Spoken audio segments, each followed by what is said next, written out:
Premier joueur du jour, Brook Lopez, 30 minutes par match cette saison, 79 matchs pour Brook Lopez à Milwaukee, plus 5% d'efficacité relative à la moyenne, donc c'est bien, 105 de true shooting plus 5% sur un usage, mine de rien, qui est à 16% à peine, donc un volume de scoring assez modeste en termes de prise de responsabilité.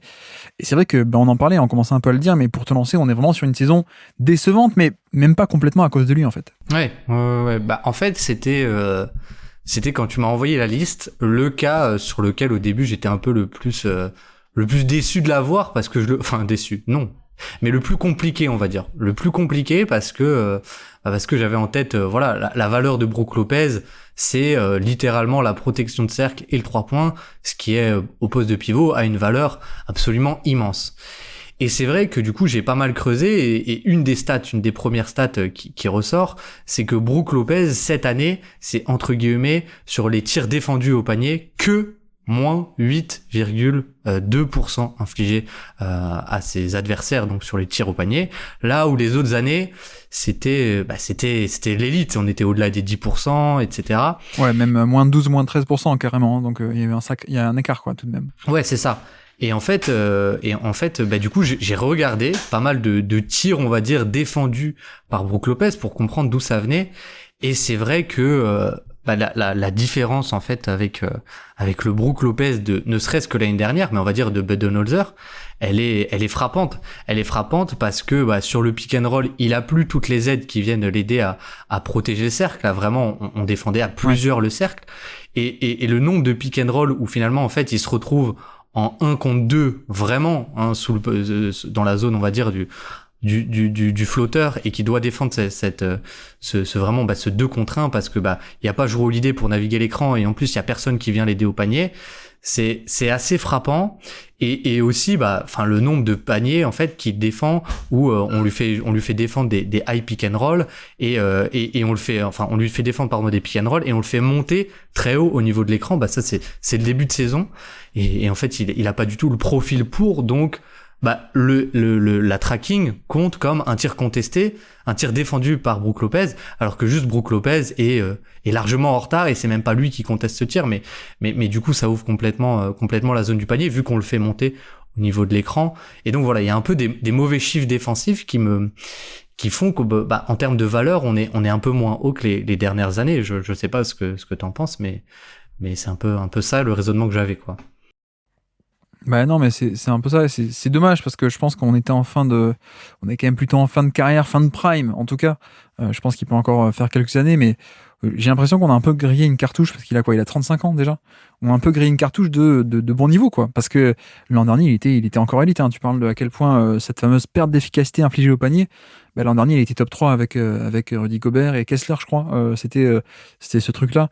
Donc voilà, on n'avait pas du tout commencé à avoir un déclin. Et même cette année, en fait, le truc, c'est que, tu vois, on pourrait se dire, 35 ans, c'est un peu normal qu'il ait moins d'impact au panier. Du coup, la défense, globalement, elle commence à glisser collectivement. Mais en fait, non, c'est un peu cette histoire de Adrian Griffin qui arrive. Griffin qui était l'ancien assistant de Nick Nurse. Donc, on est dans le mode savant fou, défense agressive, évidemment. Et qui, lui, veut plus du tout faire le drop. Donc, pour moi, j'ai pas l'impression d'avoir vu un déclin. Ou en tout cas, si on l'a vu, peut-être que c'est difficile de le juger et de le voir cette année parce que on a aussi juste le fait qu'il a été utilisé très différemment et notamment sur ces fameux pick and roll défensifs utilisés plus haut en fait. Et donc ouais, c'est plus tout le même métier. Et en fait, il n'a pas du tout la mobilité dans le périmètre pour faire ça. D'ailleurs, c'était un peu là-dessus où tous les ans, en playoff, il se faisait un peu cibler en termes de switch, en termes de mobilité dans le périmètre. C'est là-dessus où il n'est pas très bon.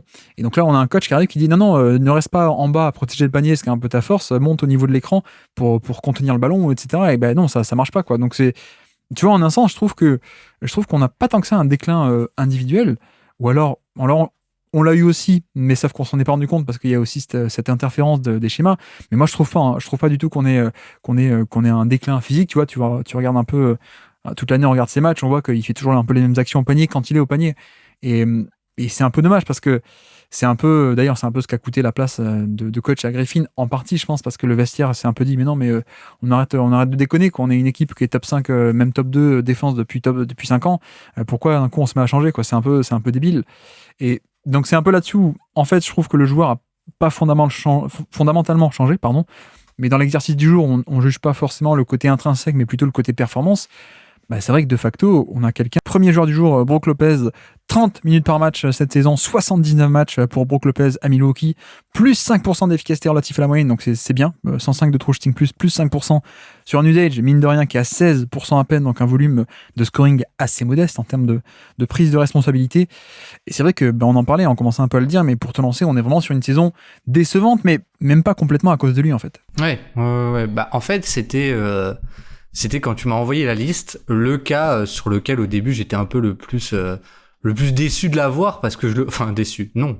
Mais le plus compliqué, on va dire. Le plus compliqué parce que j'avais en tête, la valeur de Brook Lopez, c'est littéralement la protection de cercle et le 3 points, ce qui est au poste de pivot a une valeur absolument immense. Et c'est vrai que du coup j'ai pas mal creusé et une des premières stats qui ressort, c'est que Brook Lopez cette année, c'est entre guillemets sur les tirs défendus au panier que moins 8,2% infligés à ses adversaires, donc sur les tirs au panier, là où les autres années c'était l'élite, on était au-delà des 10%, etc. Ouais, même moins 12, moins 13% carrément, donc il y a un écart quoi tout de même. Ouais, c'est ça. Et en fait, du coup, j'ai regardé pas mal de tirs, on va dire, défendus par Brook Lopez pour comprendre d'où ça venait. Et c'est vrai que la différence en fait avec le Brook Lopez de ne serait-ce que l'année dernière, mais on va dire de Budenholzer, elle est frappante. Elle est frappante parce que sur le pick and roll, il a plus toutes les aides qui viennent l'aider à protéger le cercle. Là, vraiment, on défendait à plusieurs le cercle. Et le nombre de pick and roll où finalement en fait il se retrouve en 1 contre 2 vraiment dans la zone on va dire du flotteur et qui doit défendre ce 2 contre 1 parce que il y a pas Jrue Holiday pour naviguer l'écran et en plus il y a personne qui vient l'aider au panier. C'est assez frappant et aussi le nombre de paniers en fait qu'il défend où on lui fait défendre des high pick and roll et on lui fait défendre des pick and roll et on le fait monter très haut au niveau de l'écran. Ça c'est le début de saison et en fait il a pas du tout le profil pour, donc la tracking compte comme un tir contesté, un tir défendu par Brook Lopez, alors que juste Brook Lopez est largement en retard et c'est même pas lui qui conteste ce tir, mais du coup ça ouvre complètement la zone du panier vu qu'on le fait monter au niveau de l'écran. Et donc voilà, il y a un peu des mauvais chiffres défensifs qui font que en termes de valeur on est un peu moins haut que les dernières années. Je sais pas ce que t'en penses, mais c'est un peu ça le raisonnement que j'avais quoi. Non, mais c'est un peu ça, c'est dommage parce que je pense qu'on est quand même plutôt en fin de carrière, fin de prime en tout cas. Je pense qu'il peut encore faire quelques années, mais j'ai l'impression qu'on a un peu grillé une cartouche parce qu'il a quoi, il a 35 ans déjà. On a un peu grillé une cartouche de bon niveau quoi, parce que l'an dernier il était encore élite. Tu parles de à quel point cette fameuse perte d'efficacité infligée au panier. L'an dernier il était top 3 avec Rudy Gobert et Kessler je crois. C'était ce truc là. Donc voilà, on n'avait pas du tout commencé à avoir un déclin. Et même cette année, en fait, le truc, c'est que, tu vois, on pourrait se dire, 35 ans, c'est un peu normal qu'il ait moins d'impact au panier. Du coup, la défense, globalement, elle commence à glisser collectivement.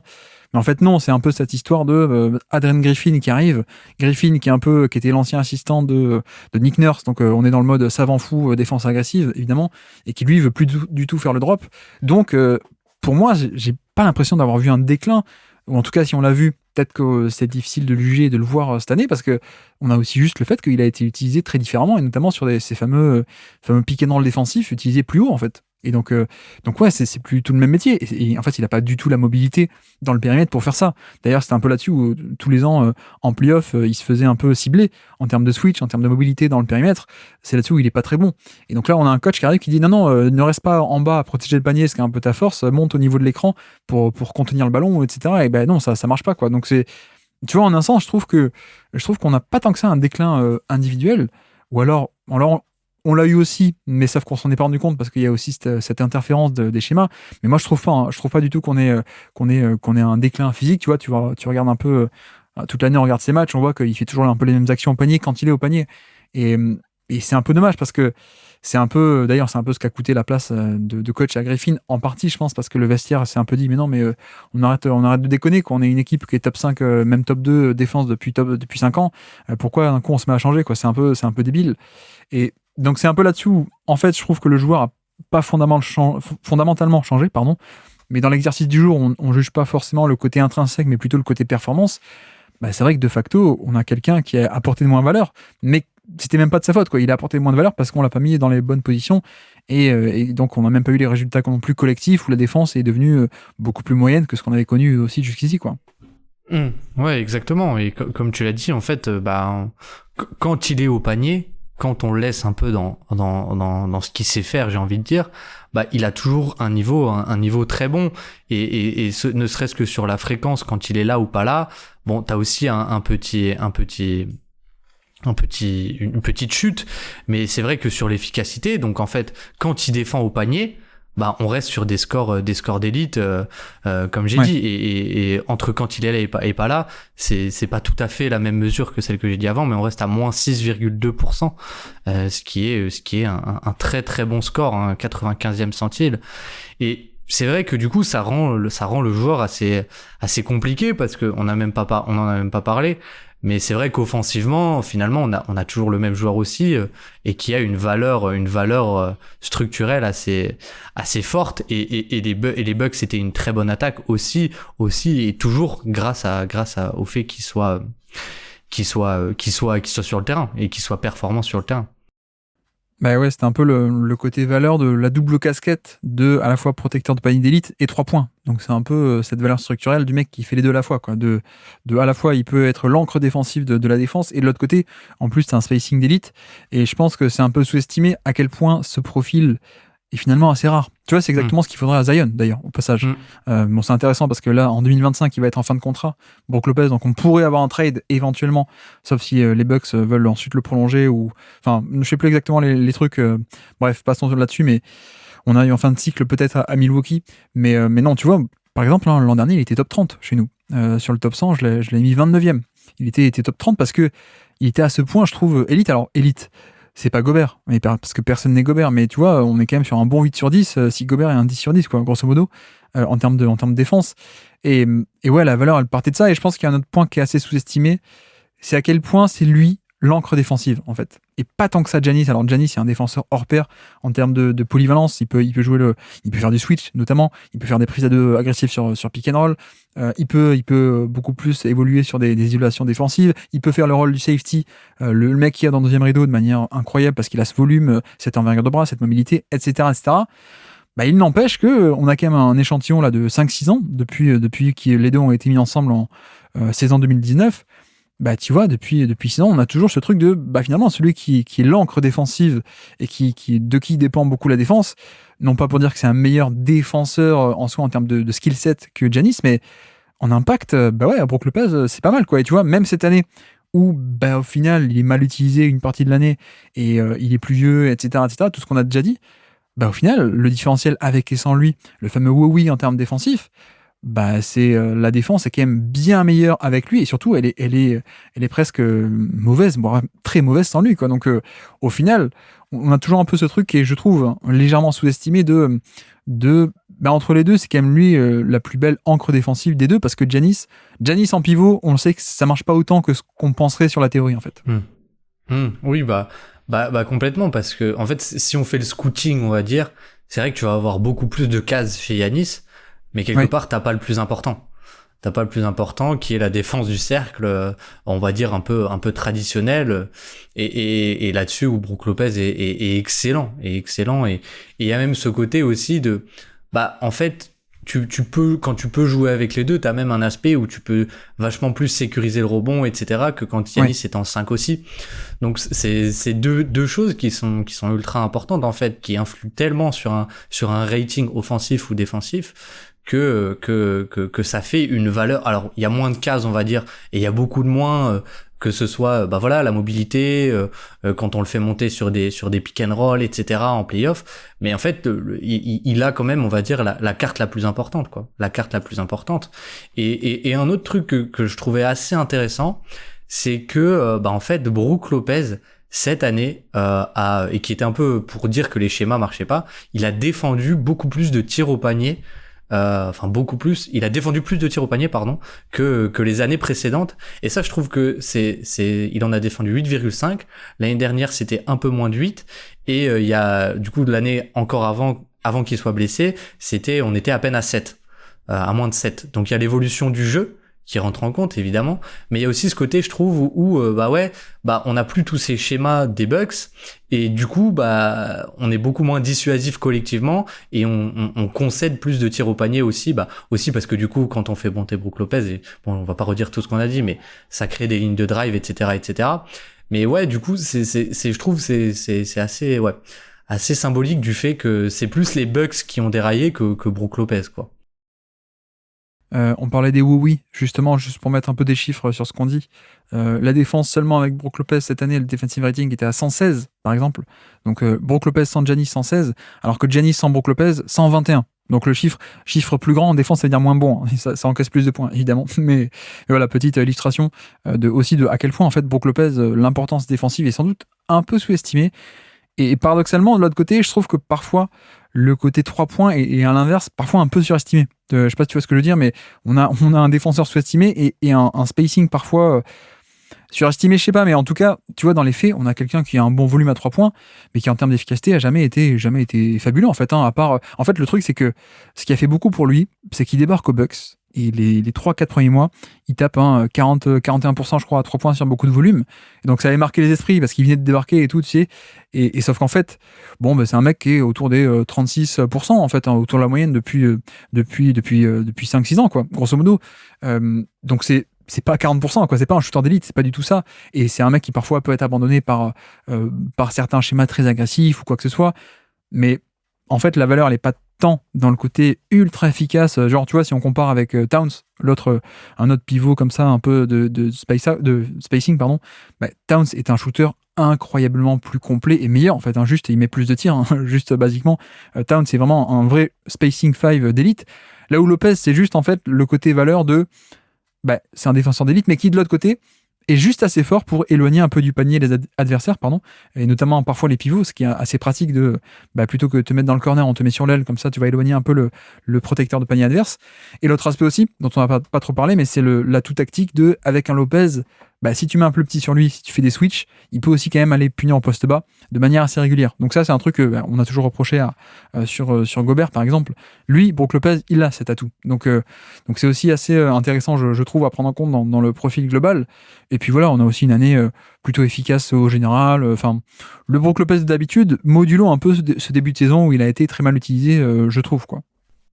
Et même si je peux rajouter quelque chose sur lui et un peu sur son arrivée aux Bucks, moi je trouve qu'il est aussi arrivé, on va dire, au moment parfait par rapport à l'évolution du jeu dans la ligue, où la corrélation c'était l'équipe qui prend le plus de 3 points et qui met le plus de 3 points gagner les matchs. En gros, il y avait à peu près ça, et donc il y a eu un peu on surréagissait et on essayait de verrouiller le 3 points, mais sauf qu'en fait du coup ça a ouvert des lignes de drive, et c'est vrai que du coup j'en avais pas mal regardé quelques-uns, pas des tonnes non plus, mais des matchs des Bucks de Budenholzer. Et c'est vrai que c'est frappant à quel point il se faisait respecter à 3 points et à quel point tout le monde se faisait respecter à 3 points en 2018 ou en 2019. Et là où aujourd'hui, il se fait de plus en plus abandonner parce qu'en plus c'est pas forcément un très bon passeur.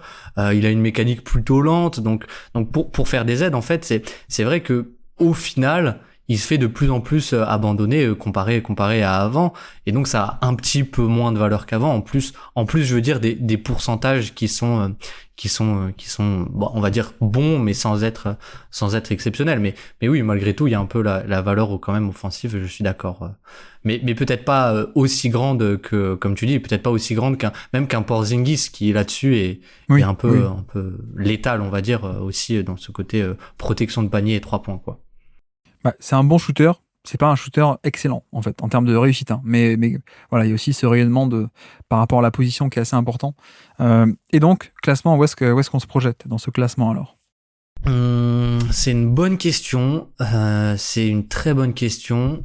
Moi je pense que ce que je viserais là, ce serait en dessous de Lauri Markkanen, en 43.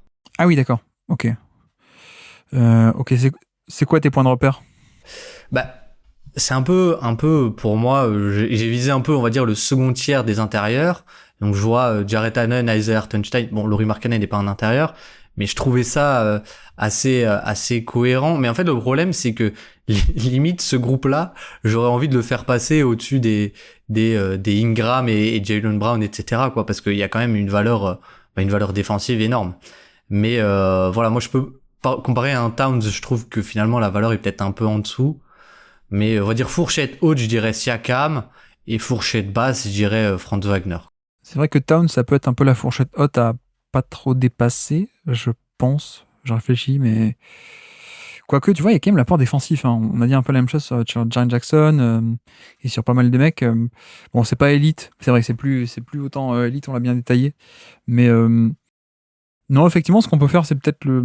Parce que pour toi, par exemple, un Hartenstein comparé à un Brook Lopez ou un Jarrett Allen comparé à un Brook Lopez, comment tu classes un peu cela? Bah, en fait, je trouve que c'est assez équivalent. Et D'accord. moi, je trouve que un Hartenstein a quand même un truc qui, pour le coup, lui, il a eu les aides, donc ses stats de défense au panier sont excellentes, mais c'est aussi un très bon défenseur.